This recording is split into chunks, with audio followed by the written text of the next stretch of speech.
I'm Ellie Torrez and you're watching The Fan Carpet. We're here at London's Odeon Leicester Square for the premiere of Another Mother's Son. We're going to meet all the cast and it's going to be a lot of fun, so watch this space.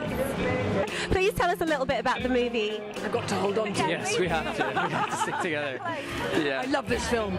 It's an extraordinary story about which I knew nothing before I took the role. Neither. It's an ordinary family doing extraordinary things with extraordinary courage.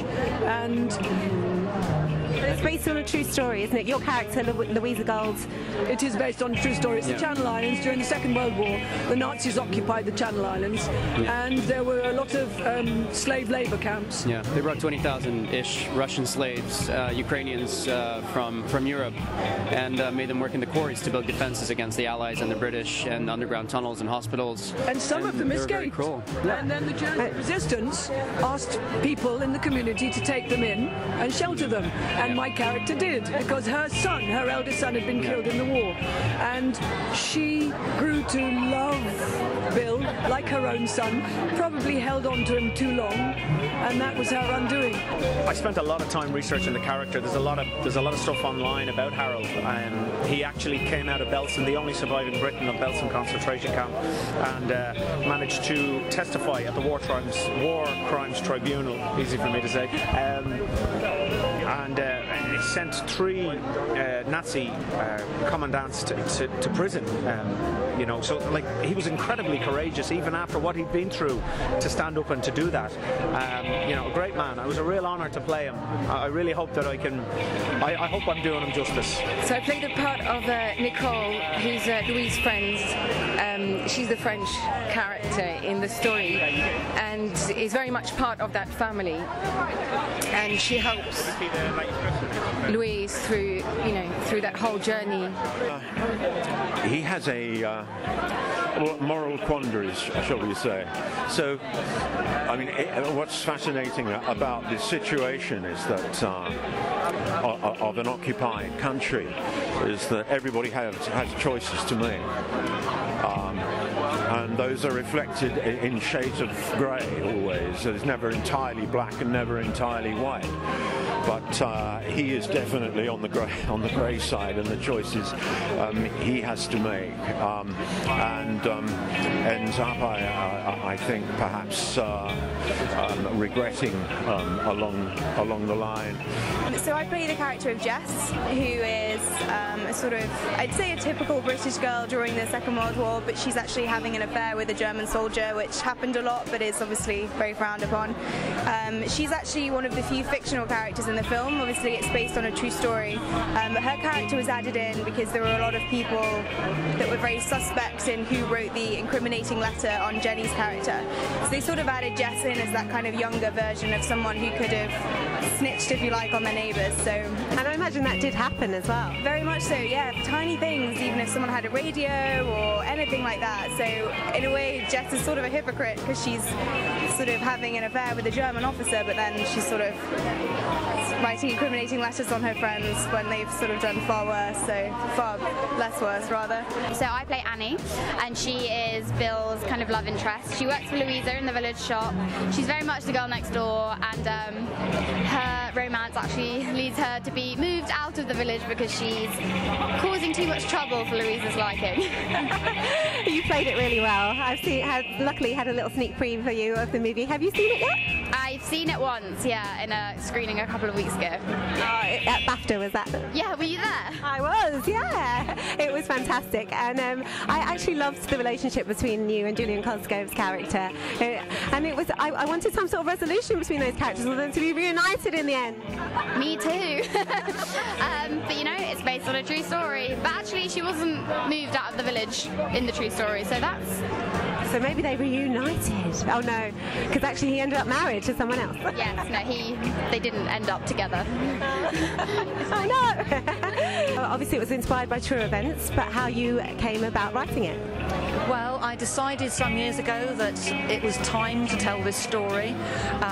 There's been a lot of misconceptions about the Channel Islands during the war over the last few decades, and there was a lot of stories of personal sacrifice and courage, such as in my own family, and I just wanted to make sure that I got out to a wider audience. The story of my great aunt and my great uncle, so this is my mum's dad's siblings, basically, and I grew up knowing the story.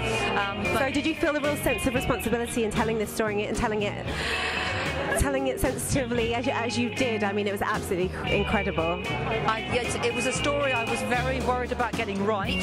I hope we have, and I hope the story is moving, and I hope it educates people a little bit about what it was like during the occupied years in the Channel. I don't think many people had any idea this even happened. There's a lot of misconceptions about what happened during the war in the Channel Islands, and I'm really glad that this is a chance to set the record straight. What attracted you to the role? I was very attracted to the fact that I didn't know that part of history, and I thought it was so beautiful to have a story of unity and a story of generosity within the most bleakest, part of the war. Exactly. So I thought that was very interesting. Yeah, he does. He risks a lot. They all do, in a community, but also as a family, what they go through. And you kind of ask yourself, in this day and age, would we do the same? And it's a good question to ask ourselves, because most people would probably say no, or maybe they would say yeah. I'd like to think they'd say yeah. But you can't believe that this story is a true story. When you see some of the things that actually happened, my character meeting Louisa on the train tracks, for him to meet his sister in the middle of France, randomly, on two carriages that pull up and the doors to open, and actually on Harold's birthday as well, heading to a concentration camp. You just can't write that. It's they say the best stories are the real ones. Well, I didn't have as much on Bill. I didn't even have a picture of him until 2 weeks into the shoot, and I thought I don't look Russian even, but then I saw the picture and he looks really like me. So in a sense, I think this role chose me as a vessel to. And working on a Russian accent. my Russian accent. And singing in Russian. Yeah. It was it's a wonderful role. I couldn't have asked for a better part, really. And I did all the research that I could. I went through Russian Google and found all that I could on him. And the rest is just my idea of how. Imagination. Yeah, and I hope I did it justice. You certainly did. Yeah, Jenny Lecoat is extremely happy and proud with it, and that's all that really matters to me. Yeah. I was more lucky because there's a lot on the internet about Louisa, and some of her relatives are still alive. I spoke to Bob Lesoeur, who's a resistance survivor on Jersey. I went to Jersey. I steeped myself in her. I looked nothing like her, but I didn't think it mattered because I got the essence of her. Yes. If he wasn't a real character, he was certainly an amalgam of characters in that kind of situation. Yeah. There's definitely a responsibility whenever it's a true story, especially something so powerful as this.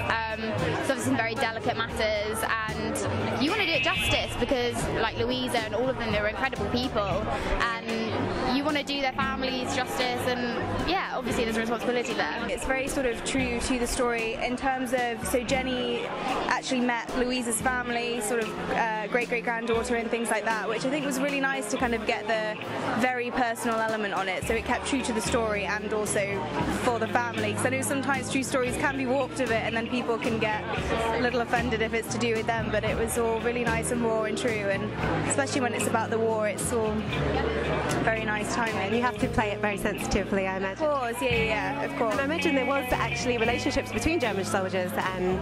Yeah, very much so, because I mean, people just saw everyone as people, and there's sort of that thing of, soldiers are soldiers, they were both, each side was doing it for their own country, and I think the younger generations couldn't massively judge on who they were fighting for. It was just the fact that they were fighting for something, so...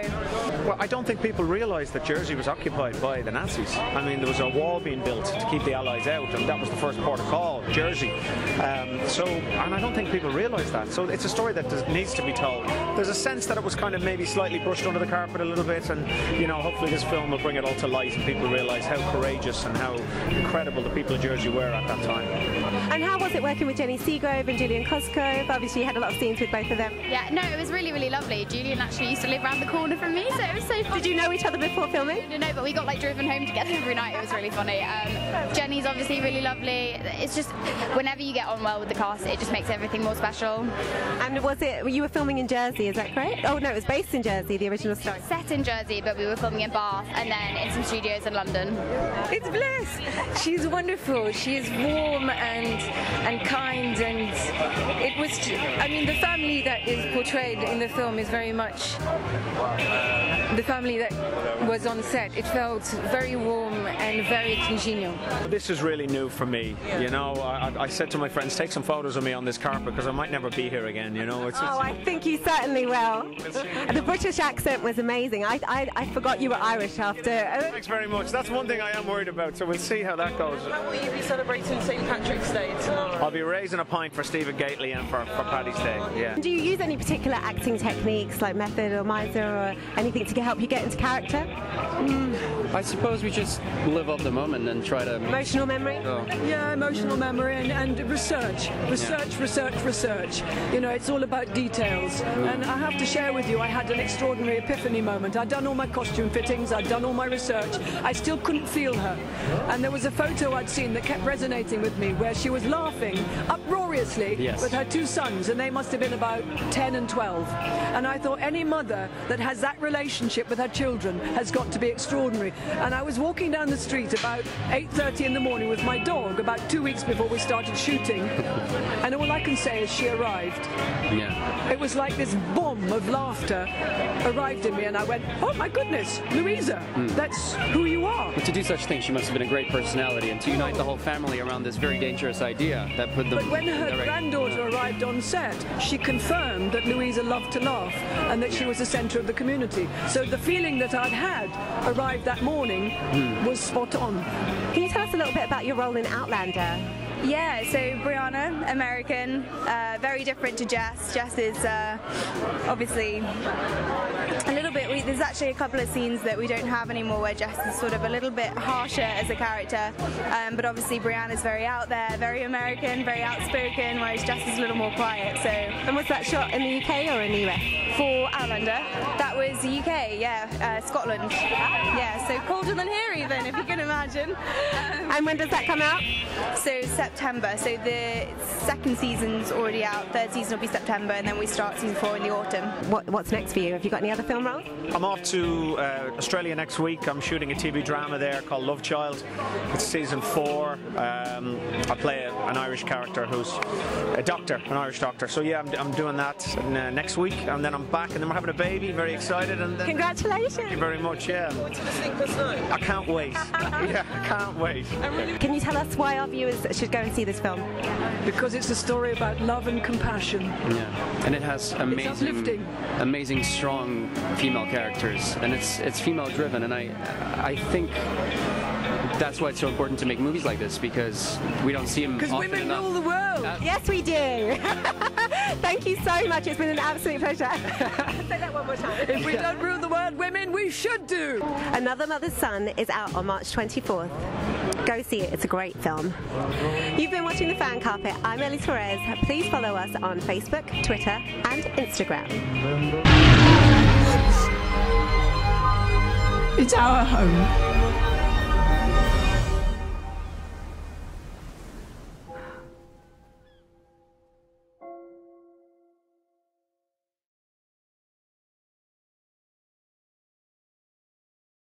Thank you for watching The Fan Carpet. If you like this video, be sure to click that thumbs up button at the bottom of your screen. And also be sure to subscribe to the Fan Carpet YouTube channels. They're absolutely free and so much fun too. Be sure to check out the official website, thefancarpet.com. Also, you can follow us on Facebook, Twitter, and Instagram to stay up to date with reviews, competitions, the latest news, and so much more.